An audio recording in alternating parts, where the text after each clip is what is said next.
باللہ من الشیطان الرجیم بسم اللہ الرحمن الرحیم رب اشرح لی صدری ویسر لی امری واحلل عقدۃ من لسانی یفقہوا قولی الحمد للہ رب العالمین ثم الصلاة والسلام علی اشرف الانبیاء والمرسلین خاتم النبیین سید القرشی المکی المدنی ابی القاسم المصطفیٰ محمد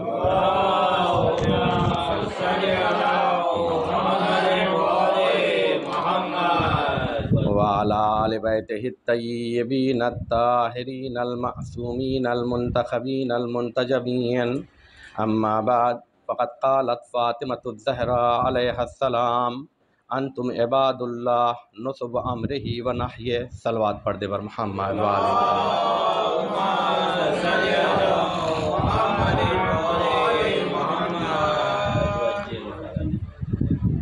عزیزان محترم معزز سامعین،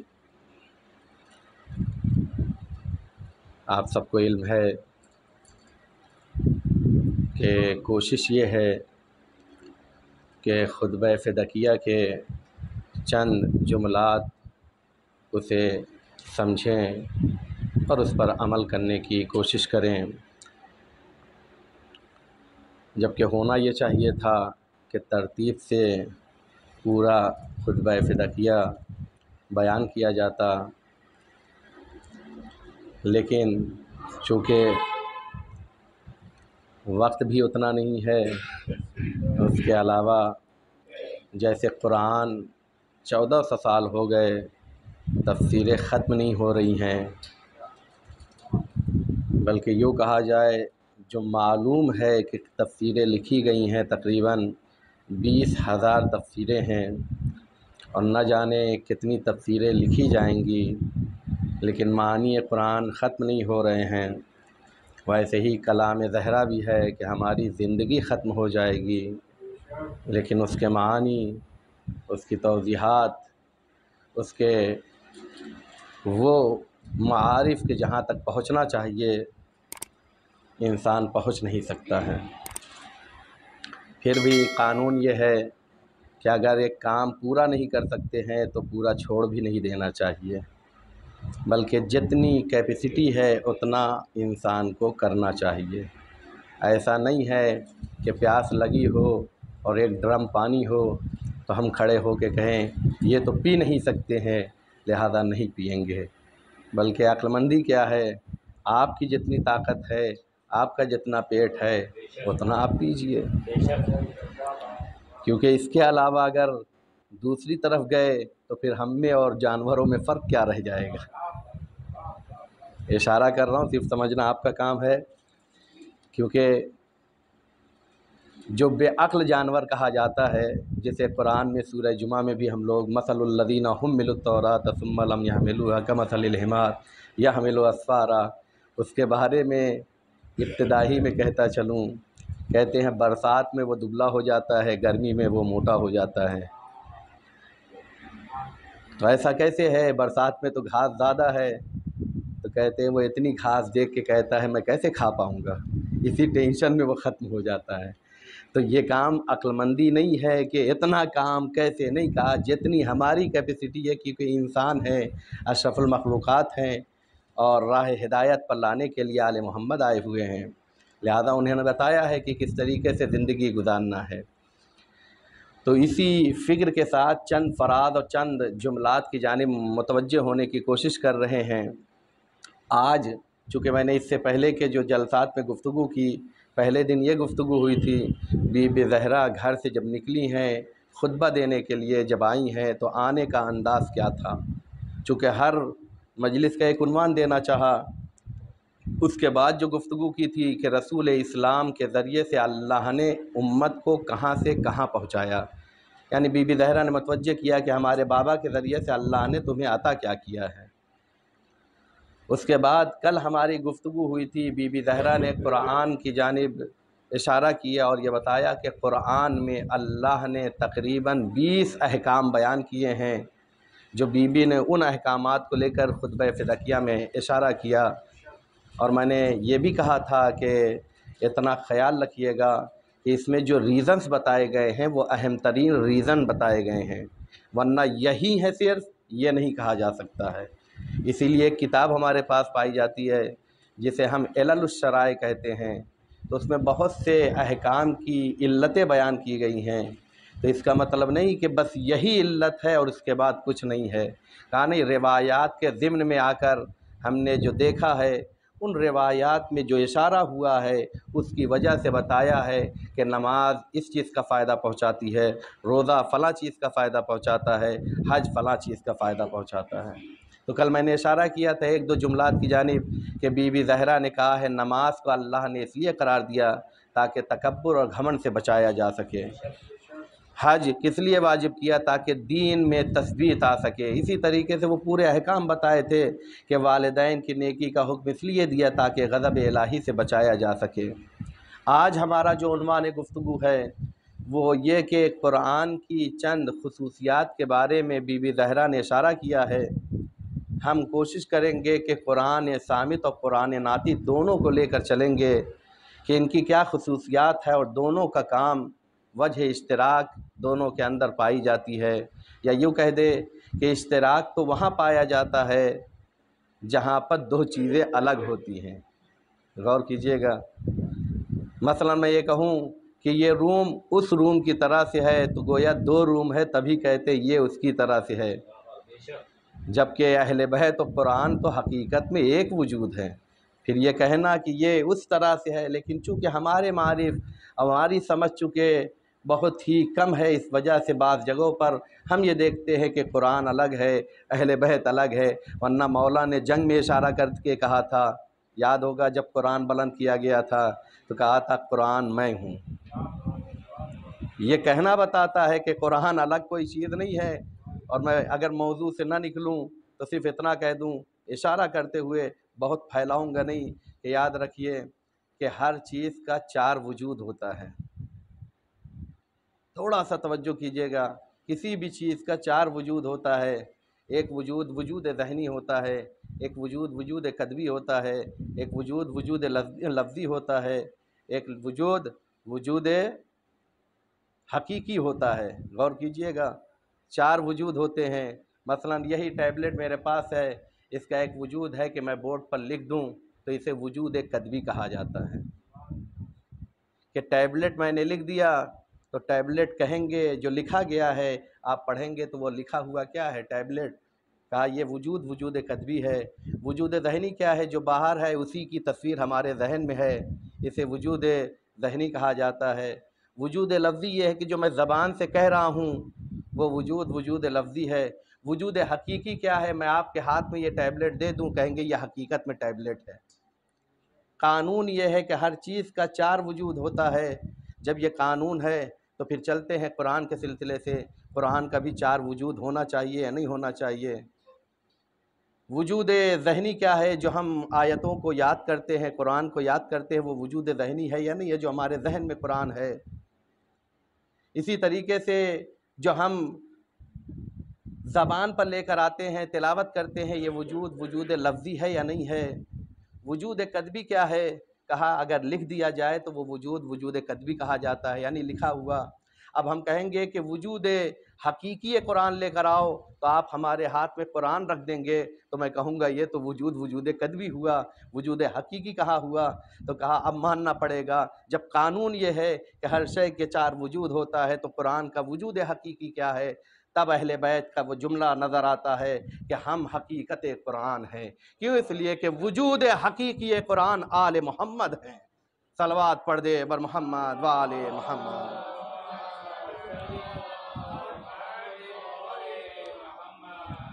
تو میں اسی عنوان سے چند باتیں آپ کے سامنے پیش کرنا چاہوں گا۔ بی بی زہرا، میں نے چونکہ انداز یہی اختیار کیا تھا، پہلے بی بی کے کلمات کو پڑھتا ہوں، اس کا ترجمہ کرتا ہوں تاکہ تبرک کے طور پر بی بی کے کلمات سے تھوڑا سا آشنا ہو پائیں۔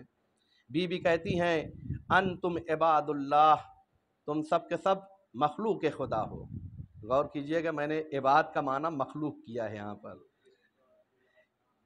ورنہ اس پر تفسیر کرنا ہو تو بہت سی چیزیں ہیں، مجھے ادھر نہیں جانا ہے۔ انتم عباد اللہ نصب امرہ و نہیہ، تم لوگ، تمہاری ذمہ داری، نصب کہتے ہیں علم بردار ہونا، یعنی تمہاری ذمہ داری ہے کہ امر بالمعروف کرو، نہی عن المنکر کرو۔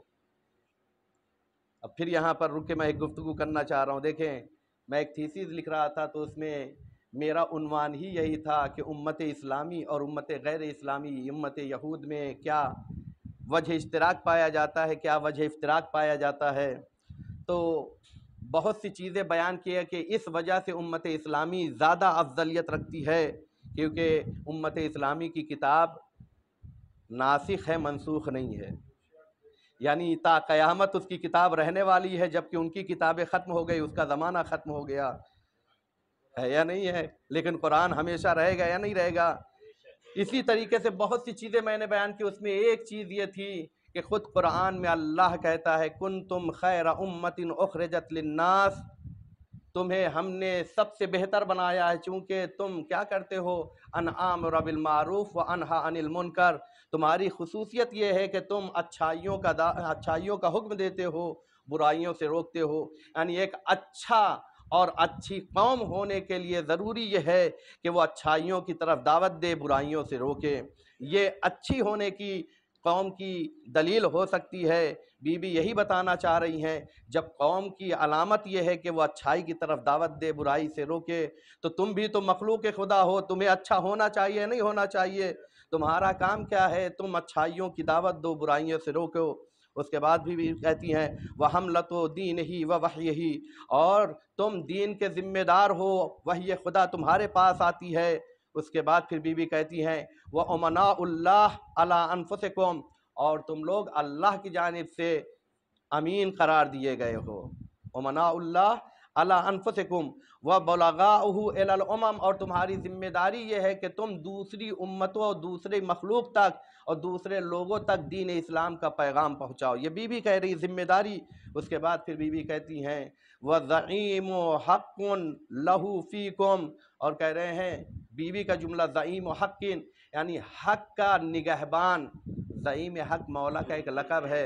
بی بی کہہ رہی زعیم حق لہو فیکم، تمہارے درمیان، لفظ کو بدل کر کہوں، صرف قرآن صامت نہیں بلکہ قرآن ناطق بھی موجود ہے۔ اس کے بعد پھر بی بی کہتی ہیں للہ فیکم عہد قدمہ الیکم، اور تمہارے درمیان اللہ کا ایک عہد ہے، قدمہ الیکم، جسے اللہ نے تمہاری جانب پہلے بھیجا ہے۔ وبقیۃ استخلفہا علیکم، اور تمہارے درمیان ایک خلیفہ ہے، بقیہ ہے، استخلفکم استخلفہا علیکم، جو تمہارے درمیان وہ خلیفہ ہے۔ بقیہ، پھر میں قرآن کی طرف چلوں گا۔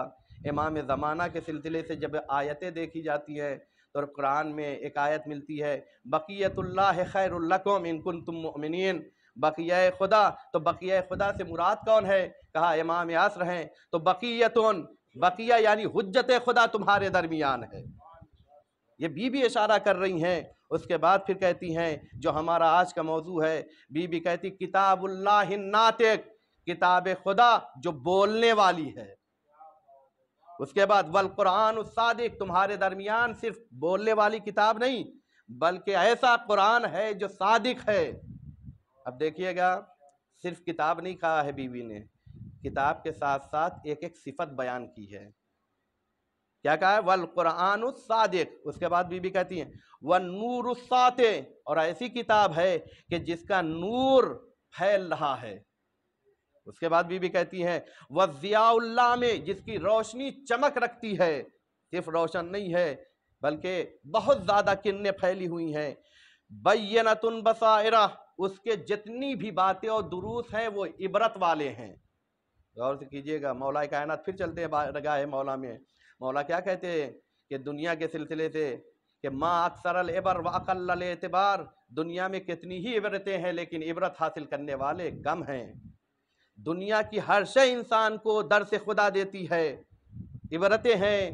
آج ہم فریش ہونے کے لیے بڑے بڑے قلعوں میں چلے جاتے ہیں، صرف دیکھنا کمال نہیں ہے، جیسے بدن کو فریش کرتے ہیں ویسے عقیدے کو بھی فریش کریں، ویسے ہی روح کو فریش کریں کہ کتنے بڑے بڑے تھے جن کے پاس کتنے غلامان تھے، کتنے آمنا صدقنا کہنے والے تھے، لیکن کہاں چلے گئے کوئی پوچھنے والا بھی نہیں ہے۔ طاقتیں کام نہیں آتی ہیں، ذکر خدا یاد رکھا جاتا ہے۔ اگر زندہ رہنا ہے تو کیا کرو، اپنے آپ کو آؤ ملاؤ خدا سے۔ کربلا والوں کی خصوصیت ہی یہی ہے کہ کربلا آج تک زندہ کیوں ہے، کیونکہ کربلا میں جتنے تھے انہوں نے اپنے لیے قربانی نہیں دی ہے، خدا کے لیے قربانی دی ہے۔ جیسے ایک پانی کا قطرہ تنہا رہے گا تو ختم ہو جائے گا، سمندر سے مل جائے گا، تو جب تک سمندر کا پانی ہے تب تک وہ قطرہ زندہ رہتا ہے۔ کہا کربلا والوں نے اپنے آپ کو فنا فی اللہ کر لیا ہے، ذات خدا کبھی ختم ہونے والی نہیں ہے تو کربلا بھی کبھی ختم ہونے والی نہیں ہے۔ صلوات پڑھ دے بر محمد وآل محمد۔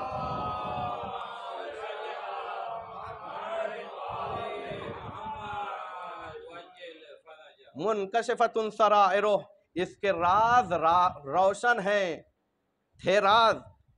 آپ کہیں گے کہ یہ تو سمجھ میں نہیں آ رہا، راز کہے کہ راز روشن، تو راز ہونا بھی یہ روشن ہو جائے کہ یہ راز ہے، سمجھیے گا، غور کیجئے گا۔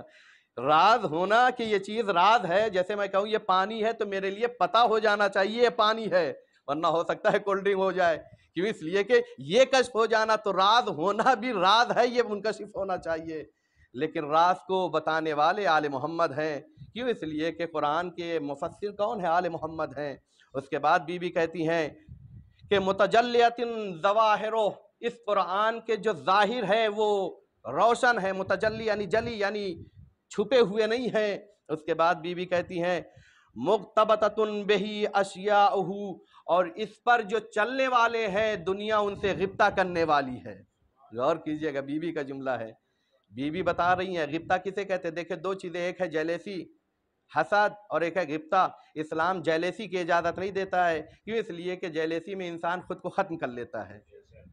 اسی لیے کہتے ہیں، مولا کی حدیث ہے ان الحسد یاکل الایمان کما تاکل النار الحطب، کہ حسد اسی طریقے سے ایمان کو کھا جاتا ہے جیسے آگ لکڑی کو کھا جاتی ہے۔ اسلام کبھی اجازت نہیں دیتا ہے حسد کرو، یہیں سے رحمت خدا نکل کر آتی ہے کہ جس سے تمہارا نقصان ہے اسی سے اللہ روکتا ہے، یہ رحمت کا مظاہرہ ہے۔ ورنہ تمہارے حسد کرنے سے خدا کا کیا بگڑنے والا؟ کل میں نے اشارہ کیا تھا، نہ تمہارے سجدے سے خدا کی خدائی میں اضافہ ہوتا ہے، نہ سجدہ روک لینے سے خدا کی خدائی میں کمی ہوتی ہے۔ تو پھر کہا تمہارا فائدہ ہے، تمہیں کمال حاصل ہو جائے، تمہارا نقصان نہ ہونے پائے، تم خسارے میں نہ جاؤ، اس لیے تمہیں اللہ نے حکم دیا ہے۔ تو پھر اسی طریقے سے کہتے قرآن اس پر عمل کرو گے تو تمہارے سے دنیا غبطہ کرے گی۔ بی بی کے جملے پر غور کیجئے، کہا حسد کا جملہ نہیں استعمال کیا، کہا دیکھو حسد بری چیز ہے، غبطہ اچھی چیز ہے۔ حسد میں کہتے ہیں سامنے والا کیسے اتنا آگے نکل رہا ہے، کوشش یہی ہوتی ہے اسے پیچھے کر دیا جائے، لیکن غبطے میں یہ دعا ہوتی ہے، کوشش ہوتی ہے جیسے یہ اچھا ہے میں بھی اچھا ہو جاؤں، کاش وہ راستہ مجھے بھی پتہ چل جائے، میں بھی اس کی طریقے سے اچھا بن جاؤں۔ اور غبطہ کرنا کوئی بری چیز نہیں ہے، کیوں؟ اس لیے کہ اس میں برائی نہیں پائی جاتی ہے بلکہ شوق پایا جاتا ہے، بلکہ یوں کہے کہ کمال پایا جاتا ہے، جس کے لیے اللہ نے انسانوں کو دنیا میں بھیجا ہے، کمال پانے کے لیے۔ آل محمد کو جس کے لیے بھیجا ہے کہ تمہیں بلندی عطا کرے۔ اب یہیں پہ ایک جملہ رک کے کہنا چاہتا ہوں، لیکن کیا کریں، دنیا والے دنیا والوں سے تو غبطہ کر سکتے ہیں، حسد کر سکتے ہیں، غبطہ کر سکتے ہیں، لیکن آل محمد وہ ہیں جن سے غبطہ نہیں ہو سکتا، اسی وجہ سے دنیا نے حسد کیا ہے۔ غور کیجئے گا، شاید کسی منزل تک لے جانا چاہنا ہو، دنیا والے آل محمد سے غبطہ تو کر ہی نہیں سکتے ہیں، کیوں؟ اس لیے کہ غبطے میں خواہش یہ ہوتی ہے کہ ہم ان کے جیسے ہو جائیں، آل محمد کی طریقے سے کوئی ہو ہی نہیں سکتا ہے، لہذا اب غبطہ نہیں کر سکتے ہو تو طریقہ کیا ہے؟ کہا اگر حسد کرو گے تو نابود ہو جاؤ گے، تو پھر کیسے کمال پائے؟ کہا ان کی بارگاہ میں جتنا اپنے آپ کو غلام بناتے چلے جاؤ گے کمال ملتا چلا جائے گا۔ صلوات پڑھ دے بر محمد وآل محمد۔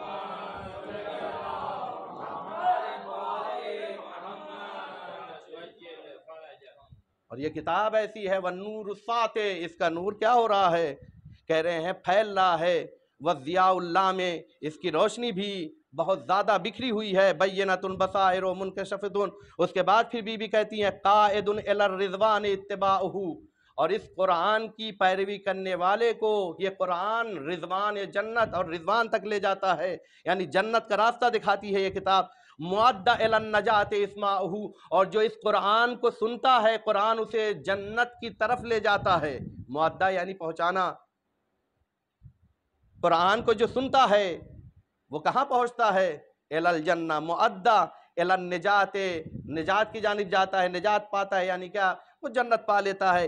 اسمعہ، اس کا سننے اور سنانے والا۔ اب میں یہاں پر پھر رک کے ایک جملہ کہتا ہوں، آج ہمارا انداز دیکھیے، قرآن کے سلسلے سے قرآن پڑھا جائے، قرآن کی آیت ہے وَإِذَا قُرِئَ الْقُرْآنُ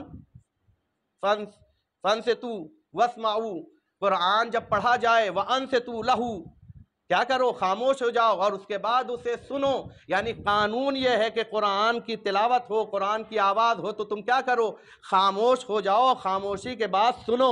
لیکن ہمارا مزاج یہ ہے کہ ہماری آواز اور بلند ہو جاتی ہے، قرآن کو سنتے نہیں ہے بلکہ قرآن کو سنانا چاہتے ہیں۔ یاد رکھیے، جو قرآن کو سنانا چاہے گا وہ نابود ہو جائے گا، اس کی آوازیں دفن ہو جائیں گی۔ وہی زندہ رہتا ہے جو قرآن کی سنتا ہے۔ صلوات پڑھ دے بر محمد وآل محمد۔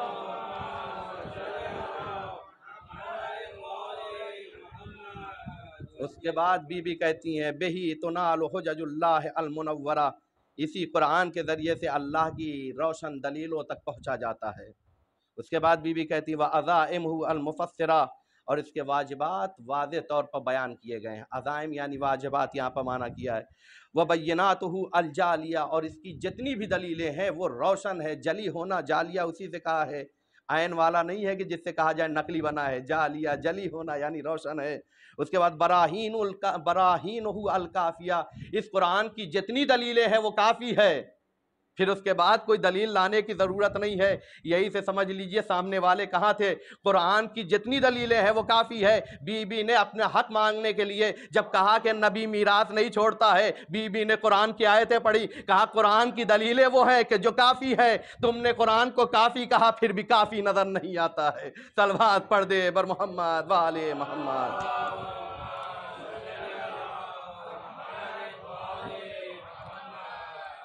وَفَضَائِلُهُ مَنْدُوبَہ، اس میں مستحبات بھی ہیں، وَرُخَصَهُ الْمَرْغُوبَہ، اور اس میں مباحات بھی بیان کیے گئے ہیں، وَشَرَائِعُهُ الْمَكْتُوبَہ، اور اس میں احکام بھی لکھے گئے ہیں۔ میں نے اشارہ کیا تھا کہ کون کون سے احکام کیا ہوئے، کل 20 احکام میں نے اشارہ کیے۔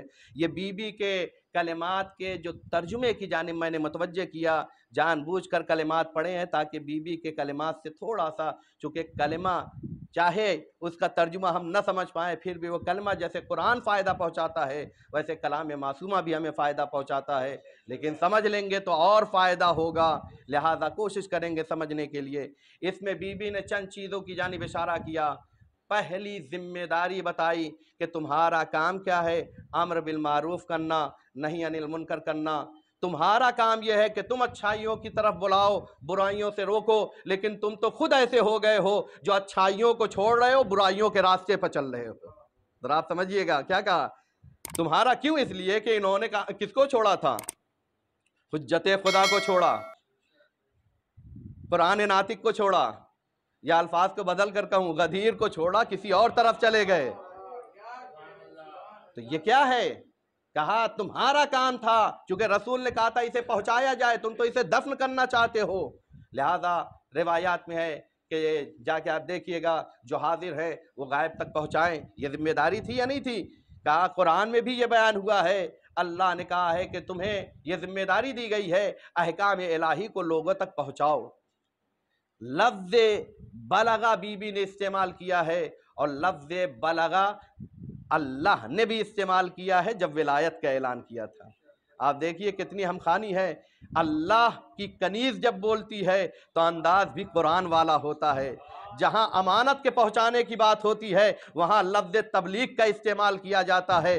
اللہ نے بھی آخری امانت کو پہنچانے کے لیے کہا تھا بلغ، پہنچا دو، اور یہاں پر بی بی کہہ رہی تمہاری ذمہ داری امانت پہنچانا ہے، تو تم کو کیا کرنا ہے؟ وہاں قرآن ناطق کو پہنچانے کے لیے کہا گیا تھا، یہاں قرآن صامت کے احکام کو پہنچانے کے لیے کہا جا رہا ہے۔ کہا جیسے وہ قرآن ویسے یہ قرآن، کیونکہ دیکھنے میں دو ہے حقیقت میں ایک ہے، تو جیسے اس کے لیے فعل استعمال ہوگا ویسے اس کے لیے بھی فعل استعمال ہوگا۔ اور بلغا، میں یہیں پہ تھوڑا سا لغت کا استفادہ کرنا چاہوں گا۔ تھوڑا سا توجہ کیجئے گا، بالغ کسے کہتے ہیں؟ کہتے 15 سال کا ہو جائے تو اسے بالغ کہا جاتا ہے، 9 سال کی ہو جائے تو اسے بالغہ کہا جاتا ہے یا نہیں کہا جاتا ہے؟ بالغ یعنی کیا؟ کہا اتنی سمجھ ہو جائے کہ اب اسے پتہ چل گیا ہے کہ خدا اپنی بارگاہ میں بلانا چاہ رہا ہے اور اس کو آ جانا چاہیے، اتنی سمجھ آ جانا چاہیے۔ اسی لیے بعض موقع پہ کہتے ہیں بالغ اور رشید، رشید اسے یعنی تھوڑی سی سمجھ اور پہلے آ جائے تو کوشش کرو، اسی لیے تربیت کے لیے کہا گیا ہے 7 سال سے بچوں کو نماز پڑھنے کا حکم دینا شروع کر دیجئے۔ میں تربیت کی جانب نہیں جانا چاہ رہا ہوں، ورنہ 3 اسٹیپ بیان کیے ہیں، پہلا 7 سال، دوسرا 7 سال، تیسرا 7 سال، 21 سال کے لیے۔ اور ماہرین نفسیات نے بھی آ کے کہا ہے کہ دیکھو اگر بچوں کی تربیت کرنا 3 اسٹیپ لے کے چلنا، لیکن بس اسلام میں اور ان میں یہی فرق ہے، یا یوں کہہ دے کہ انہوں نے اپنے وجود کے لیے، کیونکہ جتنی اچھی باتیں ہوتی ہیں وہ قرآن اور اسلام ہی سے ملتی ہے، وہ بھی یہی کہتا ہے، کیا کہتے ہیں کہ 6 سال 6 سال 6 سال، 6 12 18، اسی لیے پہلے یہاں پر بھی قانون بنا تھا 18 سال میں بالغ ہوتا ہے۔ صلوات پڑھ دے بر محمد والے محمد۔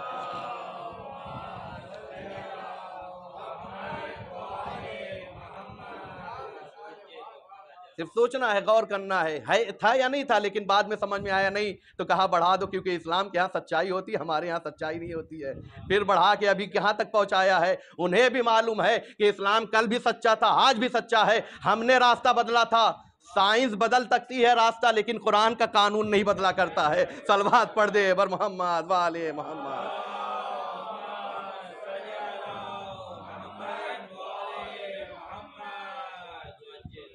تو لفظ بلغہ کا استعمال ہوا ہے یا نہیں ہوا ہے؟ تو بالغ کہتے ہیں عقل آ جانا۔ یقین جانیے جب انسان کے پاس عقل آ جاتی ہے تو ذمہ داری بڑھ جاتی ہے۔ کہا یقین جانیے اللہ بتانا چاہ رہا ہے ولایت جہاں آ جاتی ہے وہاں عقل آ جاتی ہے۔ اب اس سے زیادہ جملہ نہیں کہہ سکتا ہوں، ولایت جہاں آ جاتی ہے عقل آ جاتی ہے۔ کیوں؟ اس لیے کہ لفظ بلغہ کا استعمال ہی بتایا تھا کہ جو اس کے ساتھ آتا ہے وہ عقل مند ہو جاتا ہے، جو اس راستے سے بھٹکتا ہے وہ بے وقوف کہلاتا ہے۔ لہذا عقل مندی یہ ہے کہ اسی راستے پر چلا جائے، اور جو اس راستے پر ہوگا وہی خدا کی بندگی کرتا ہوا نظر آئے گا۔ صلوات پڑھ دے بر محمد والے محمد۔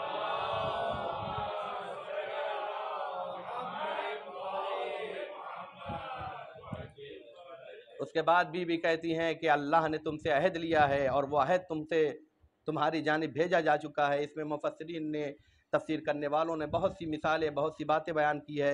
ایک عہد ہے جو ہمارے اس دنیا میں آنے سے پہلے روز ارسطو کا عہد ہے کہ اللہ نے پوچھا تھا کیا ہم تمہارے پروردگار نہیں ہیں؟ تو سب نے کہا کیوں نہیں؟ قالوا بلا، ہاں تو ہمارا پروردگار ہے۔ ایک تو وہ عہد تھا، دوسرا عہد رسول اسلام نے میدان غدیر میں لیا تھا، اور نہیں کہا تھا کہ کیا میں تمہارا مولا نہیں ہوں؟ یعنی یاد رکھیے کہ وہ اگر عہد یاد رہے گا تب بھی کامیابی ہے، یہ عہد یاد رہے گا تب بھی کامیابی ہے۔ کیوں؟ اس لیے کہ یہ عہد بھی وہیں پہنچاتا ہے جہاں خدا لے جانا چاہتا ہے۔ اسی وجہ سے رسول نے جاتے جاتے آخری مرحلے پر سب سے بہترین گفٹ جو دیا تھا وہ ولایت کا گفٹ تھا، آل محمد کا گفٹ تھا۔ اس کے بعد چونکہ میں جہاں لانا چاہتا تھا آج جو میں یہ گفتگو کرنا تھی، قرآن کے سلسلے سے بی بی نے تقریباً کچھ نہیں تو 12 خصوصیتیں بیان کی ہیں۔ ان خصوصیتوں کو دیکھتے ہوئے دیکھیں گے کہ قرآن صامت اور قرآن ناطق میں کتنی ہمخوانی پائی جاتی ہے۔ بی بی کیا کہتی ہیں قرآن کی خصوصیات میں سے؟ یہ کتاب جو خدا کی کتاب ہے بولنے والی ہے، کتاب اللہ ناطق، نطقہ یعنی بولنا، جبکہ علم منطق میں جا کے دیکھیں گے نطق یعنی عقل۔ اور یہ بھی اس لیے نہیں کہہ رہا ہوں، سمجھیے گا، جو بول نہیں پاتا ہے اس کا علاج زبان کا نہیں ہوتا ہے، ذہن کا علاج ہوتا ہے۔ کیوں؟ اس لیے کہ ذہن سے تعلق زبان کا ہوتا ہے، اسی وجہ سے جس کا جتنا ذہن ہوتا ہے اسی اعتبار سے زبان چلتی ہے۔ اس لیے زبان کو بولنے کو کیا کہا گیا ہے؟ ناطقہ، ناطق کہا گیا ہے۔ کتاب خدا کو کتاب اللہ ناطق کہا گیا ہے۔ یعنی بتانا یہ چاہ رہی بی بی اس قرآن کو اپنے وجود میں لے لو گے تو تمہیں بولنے کا سلیقہ آ جائے گا، کیونکہ تمہارا ذہن مضبوط ہو جائے گا۔ اور میں نے ہمیشہ اشارہ کیا ہے کہ ہمیں خبیر گوزبان عنبری کھانے کی ضرورت نہیں ہے، ہمیں 4 بادام بھگا کے کھانے کی ضرورت نہیں، کھائیے منع نہیں کر رہے ہیں، لیکن اس سے ہو سکتا ہے زیادہ ہو جائے تو سائیڈ ایفیکٹ بھی ہو جائے، لیکن اگر ذہن کو مضبوط کرنا ہے تو قرآن کی تلاوت کرتے چلے جاؤ، جتنی قرآن کی تلاوت ہوگی اتنا زیادہ ذہن جو ہے آپ کا مضبوط ہوتا چلا جائے گا۔ تو اب مجھے کہنے دیجئے، جب روایات میں ہے کہ قرآن کے ذریعے سے ذہن مضبوط ہوتا ہے تو جس کا وجود ہی قرآن ہو جائے تو ہذیان کا الزام پھر اس پر نہیں لگے گا، بلکہ جس نے الزام لگایا ہے اس پر الزام لگایا جائے گا۔ صلوات پڑھ دے بر محمد والے محمد۔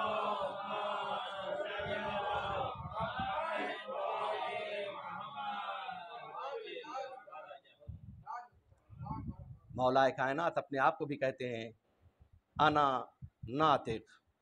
مولا کائنات نے کہا، جیسے کتاب کے لیے ہے قرآن صامت کے لیے کتاب اللہ ناطق، مولا کائنات کہتے ہیں میں بھی کیا ہوں؟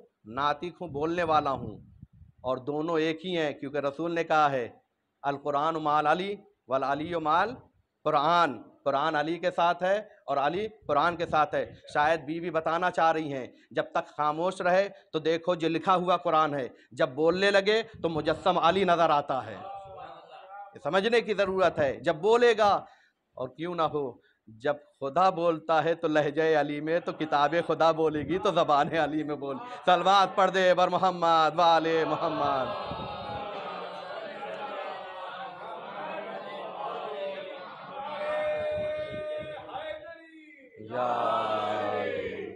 اس کے بعد بی بی کہتی ہے قرآن نور ہے، بہت سی صفات بی بی نے اشارہ کیا تھا، اس کا نور جلی ہے، اس کا نور پھیلا ہوا ہے۔ بی بی کہتی ہے قرآن خود نور ہے، اور اس کی صفت یہ ہے کہ دوسروں کو اندھیرے سے نور کی طرف لے کر آتا ہے۔ قرآن کا کام کیا ہے؟ جو لوگ بھی گمراہی کی طرف ہیں، جو لوگ اندھیرے میں ہیں، جو جہالت میں ہیں، چونکہ علم کے مقابلے میں کبھی کبھی جہل آتا ہے اور کبھی کبھی عقل کے مقابلے میں جہل آتا ہے، غور کیجئے گا۔ جاہل ہے یعنی عقل نہیں ہے، اسی طریقے سے جاہل ہے یعنی علم نہیں ہے۔ کہا یہ کتاب خدا نور ہے، نور کیا کرتا ہے؟ انسان کو گننے سے بچاتا ہے یا نہیں ہے؟ نور کیا کرتا ہے؟ انسان کو راستہ چلنے میں رہنمائی کرتا ہے، کہیں کسی گڑھے میں نہ گر جائے، کہیں کسی کھائی نہ گر جائے۔ دیکھیے ہوتا کیا ہے، آج تھوڑا سا پانی اگر زیادہ ہو جاتا ہے تو انسان احتیاط سے چلتا ہے کہیں کسی گٹر میں نہ گر جائے، کیوں؟ اس لیے کہ خطرات بڑھتے ہیں تو احتیاط بڑھ جاتی ہے، نہیں تو اندھیرا اور تاریکی ہوگی۔ لہذا آپ نے دیکھا ہوگا کہ جب ابھی ایک نیوز پڑھی تھی کہ بعض لوگ گفا میں پھنس گئے تھے، دیکھا ہوگا جب کوئلہ نکالنے کے لیے اور دوسری چیزوں کے لیے ٹنل میں جاتے ہیں تو پہلے کیا کرتے ہیں؟ سامنے لائٹ رکھتے ہیں۔ کیا ضرورت ہے؟ کہا نہیں، اندھیرے اور تاریکی میں جانے کے لیے نور کی ضرورت ہوا کرتی ہے، اور وہ نور بھی آگے ہونا چاہیے تاکہ راستہ صاف ہو جائے۔ لہذا بتانا چاہ رہے، آپ غدیر میں سمجھ میں آیا رسول نے کیا کہا؟ آگے نکل جاؤ گے تب بھی خطرہ ہے، کیونکہ نور آگے ہونا چاہیے، تمہیں نہیں، تم کو چلنا ہے، خطرات سے بچنا ہے تو قرآن کو آگے رکھنا پڑے گا۔ صلوات پڑھ دے بر محمد والے محمد۔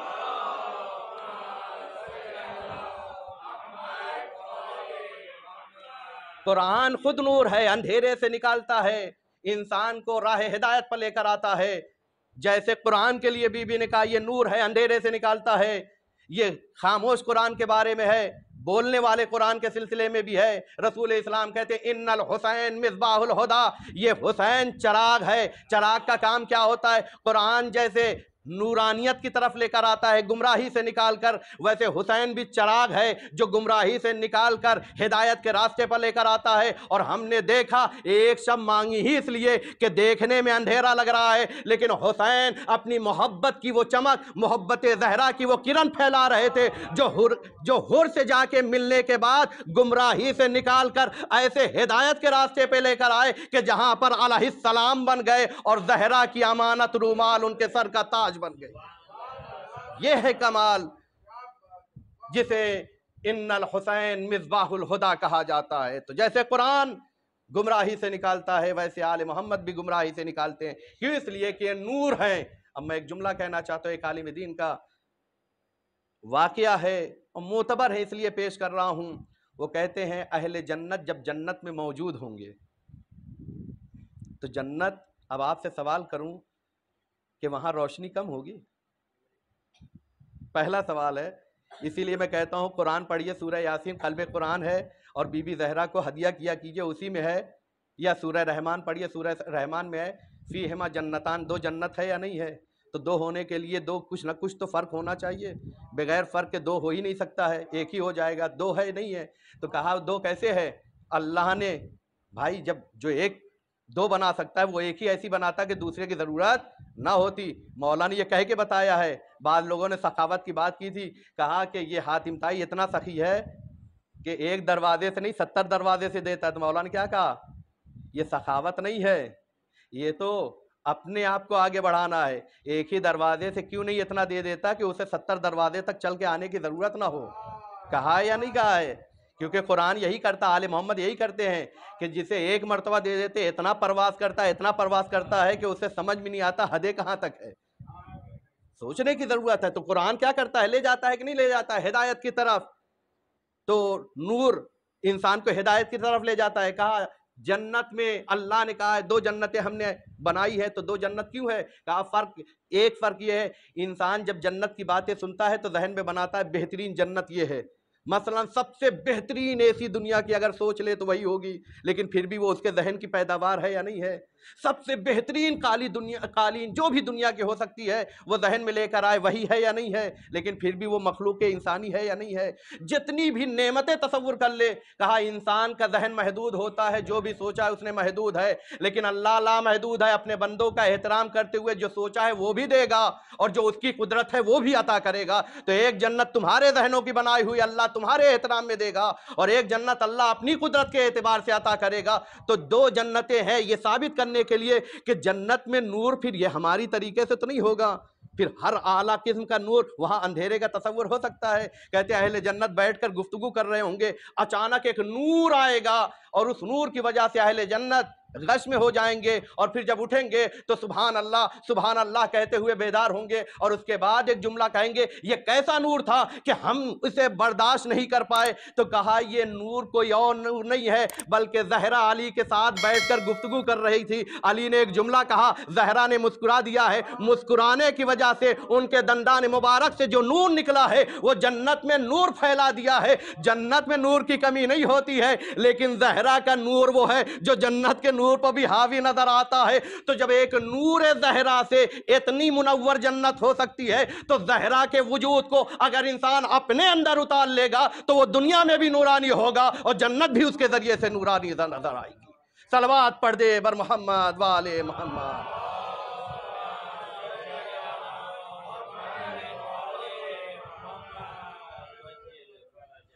تو کیا کریں؟ بی بی زہرا، میں بار بار کہتا ہوں آل محمد کی فضیلت صرف سننے کے لیے نہیں ہے، آل محمد کی فضیلت اس پر عمل کرنے کے لیے ہے. وہاں تک جہاں تک پہنچانا چاہتے، میں ہمیشہ مثال دیتا ہوں، یاد رکھیے گا.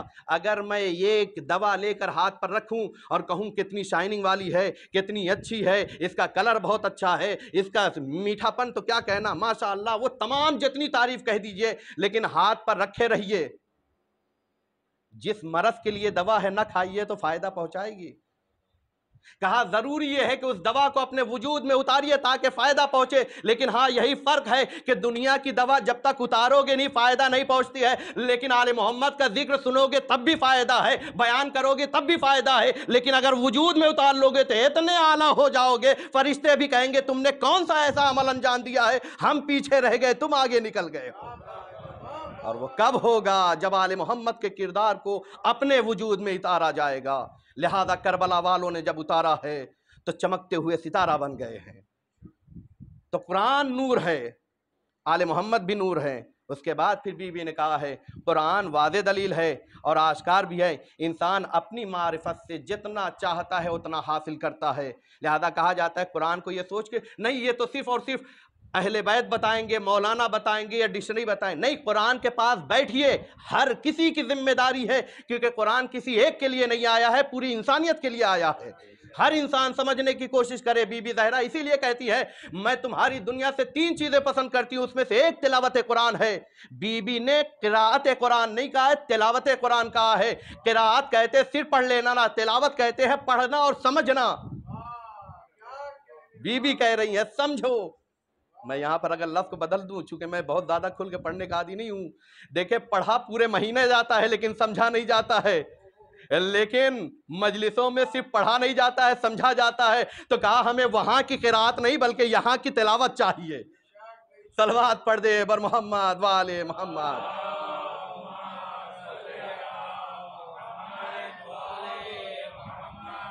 تو قرآن کے پاس جو آتا ہے، قرآن کے پاس جو آتا ہے وہ اپنے اعتبار سے فائدہ لے کر جاتا ہے۔ یہ بالکل ایسے ہی ہے، خدا کی بارش میں کوئی کمی نہیں ہے، ہمارے ظرف میں کمی ہے کہ ہم اگر گلاس لے کر آئیں گے تو اتنا لے جائیں گے، کوئی جگ لے کر آئے گا تو اتنا لے کر جائے گا، کوئی ڈرم لے کر آئے گا تو اتنا لے کر جائے گا، کوئی سمندر بن جائے گا تو اتنا لے کر جائے گا۔ تو یہ سمندر اور بارش کی کمی نہیں ہے، انسان کے ظرف کی کمی ہے۔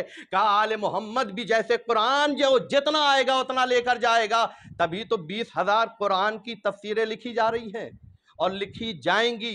اور اس کے بعد بھی کہا گیا قرآن جب قیامت کے دن آئے گا تو ایسا ہوگا کہ جیسے سمندر کے کنارے انسان کھڑا ہو، پانی کو ہاتھ نہ لگائے بلکہ ہوا جب اس سے ٹچ ہو کر آئے اس میں جو نمی ہو اسے محسوس کرے، بس اتنا ہی قرآن تک پہنچا ہے، یعنی ابھی تک حقیقت قرآن تک پہنچا ہی نہیں ہے۔ اتنی تفسیریں لکھی جانے کے بعد تو کیا کہا قرآن تمہارے لیے ضروری ہے، قرآن سمجھو، فکر کرو، غور کرو۔ قرآن تمہیں کیا کرتا ہے، جتنا تم کام کرو گے اتنا تمہیں لے جائے گا، اتنا تمہیں پہنچائے گا۔ یہ خصوصیت تو آل محمد کے سلسلے میں ملتی ہے، جو ان سے جتنا قریب ہوا اتنا عظیم بنا، کوئی 9 درجے کا بنا، کوئی 10 درجے کا بنا ہے۔ کیوں؟ اس لیے کہ جتنا اس نے غلامی میں گزارا ہے اتنا ہی لے کر گیا ہے۔ صلوات پڑھ دے بر محمد وآل محمد۔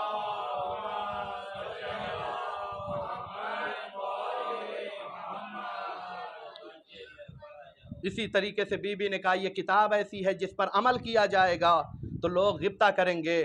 تو اگر چاہتے ہیں، دیکھیں ہم لوگ ہر کمپٹیشن میں یہی تو چاہتے ہیں کہ ہمارا بچہ سب سے آگے ہو، اللہ کرے ہماری قوم کا ہر بچہ آگے ہو، کیونکہ بچہ آگے ہوگا نام حسین آگے ہوگا، کیونکہ حسین ہی آگے بڑھ رہا ہے، عاشق زہرا آگے بڑھ رہا ہے، کیونکہ ہماری پہچان یہی ہے۔ اسی وجہ سے میں کہتا ہوں اس سے بڑی پہچان کوئی پہچان نہیں ہے۔ کل قیامت کے دن جب پکارا جائے تو عاشق زہرا کہہ کے پکارا جائے۔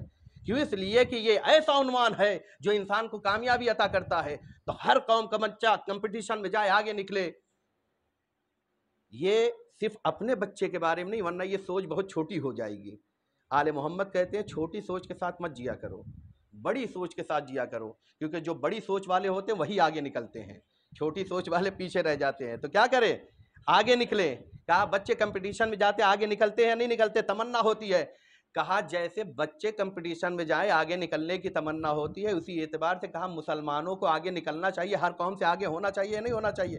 کہا قرآن پر جو عمل کرے گا وہ سب سے آگے ہوگا، اتنا آگے ہوگا کہ دنیا اس سے غبطہ کرے گی۔ کہا جیسے قرآن کے سلسلے سے ہے ویسے آل محمد کے سلسلے سے ہے۔ کل قیامت کے دن جب حضرت عباس کو انبیاء دیکھیں گے تو کہیں گے کہ تم نے کون سا ایسا عمل انجام دیا ہے جو ہم سے آگے نکلتے ہوئے نظر آئے ہیں؟ کہا اپنے امام کی اطاعت کرتے چلے جاؤ، دنیا تمہیں آگے بڑھاتی چلی جائے گی۔ صلوات پڑھ دے بر محمد وآل محمد۔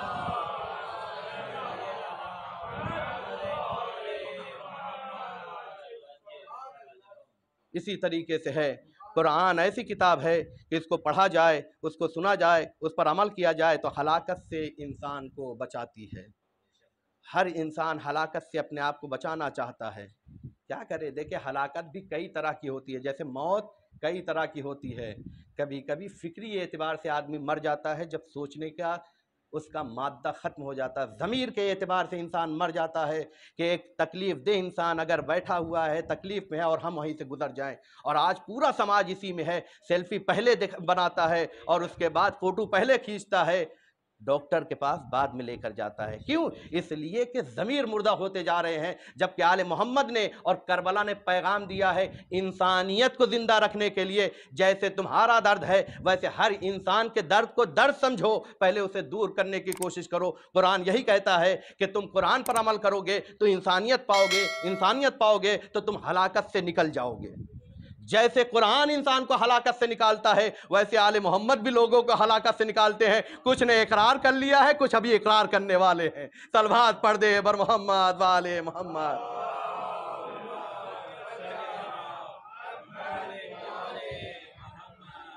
اب چونکہ انہوں نے تھوڑی دیر کے لیے لیا تھا آل محمد کو ظاہری فائدے کے لیے، جہاں پر سوال کا جواب نہیں بن پاتا تھا تو اتنی ہلاکت سے بچے ہیں، لیکن جس نے پورے وجود کے لیے آل محمد کو لیا ہے تو دنیا میں بھی وہ محفوظ ہے، آخرت میں بھی محفوظ ہوگا۔ صلوات پڑھ دے بر محمد وآل محمد۔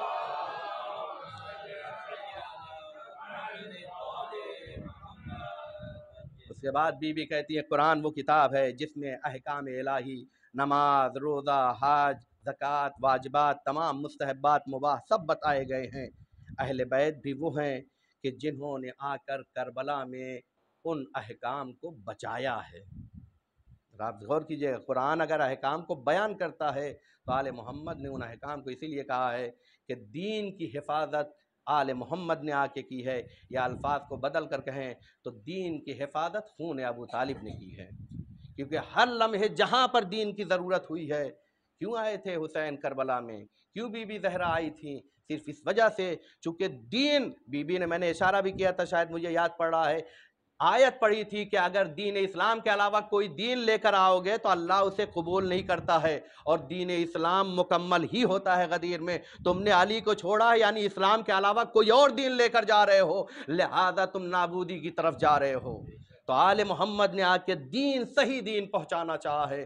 قرآن کے پاس آؤ، قرآن کے سائے میں آؤ، ہلاکت سے بچو گے۔ میں نے بہت سی باتیں بیان کی، بس آخری بات بیان کر کے تمام کرنا چاہتا ہوں کہ قرآن کی جتنی دلیلیں ہیں وہ واضح اور روشن ہیں۔ دلیل کسے کہتے ہیں؟ دلیل یعنی رہنمائی کرنے والی، اسی طریقے سے کہتے ہیں حجت یعنی رہنما کرنے والی، یعنی ذہن کے سلسلے سے جو اتنے بھی اشکالات ہیں اسے دور کر دیا جائے۔ قرآن وہ کتاب ہے جس کی دلیلیں اور اصول، اس کے فروع، حقائق سب بیان کیے گئے ہیں۔ کہا آل محمد بھی وہ ہیں کہ جنہیں اگر دیکھا جائے تو کہتے ہیں کہ صرف اور صرف قرآن نے اصول بیان کیا ہے، آل محمد تو خود اصول دین ہے۔ اب اس سے زیادہ کیا کہوں؟ آپ دیکھیے، امامت کا مرحلہ مذہب سے نکل کر، دین اسلام سے نکل کر فرقہ ایک اگر وجود میں آتا ہے تو وہ کیسے کہلاتا ہے؟ کہا اصول اسلام 3 ہے، اصول مذہب، اصول دین 5 ہے، اس میں ایک عقیدہ ہے، عقیدہ امامت۔ کہا قرآن اصول بتاتا ہے لیکن وہ اصول ہیں کیا؟ تو آل محمد وہ اصول دین ہیں جن کے بارے میں غور کرنے کی ضرورت ہے، بغیر اس کے دین مکمل نہیں ہو سکتا ہے۔ بی بی زہرا نے جو قربانی دی ہے وہ اسی وجہ سے دی ہے کہ تم اصولوں سے بھی دور ہو رہے تھے، تم قرآن سے بھی دور ہو رہے تھے، تم نے دین اسلام کو بالائے طاق رکھ دیا تھا، قول رسول کو تم نے بھلا دیا تھا، لہذا رحمت للعالمین کی بیٹی اپنی حجت تمام کرنے کے لیے آئی ہے اور آخری مرحلے تک تمہیں سعادت کی طرف لے جانا چاہ رہی ہے۔ لیکن جو علی کے مقابلے میں آ جائے، جو زہرا کے مقابلے میں آ جائے، پھر وہ ایسی نابودی کی طرف جاتا ہے جس کی تہ کو بھی ہم بیان نہیں کہہ سکتے ہیں۔ ہاں عزاداران مظلوم کربلا، وہ موقع بھی آیا کہ بی بی زہرا پر اتنے ظلم ہوئے، بچے بھی سہم گئے تھے۔ میں صرف تاریخ کی 2 آواز آپ کے سامنے پیش کرنا چاہ رہا ہوں، غور سے سنیے گا۔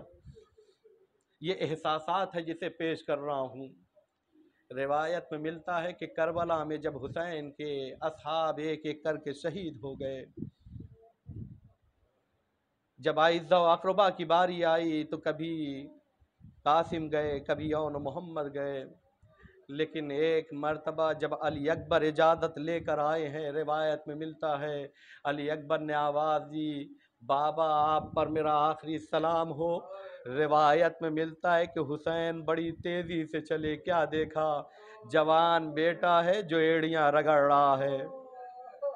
میں پوری روایت نہیں پڑھ رہا ہوں، صرف اس مرحلے تک لے جانا چاہتا ہوں۔ حسین پہنچے، پوچھا بیٹا خیر تو ہے؟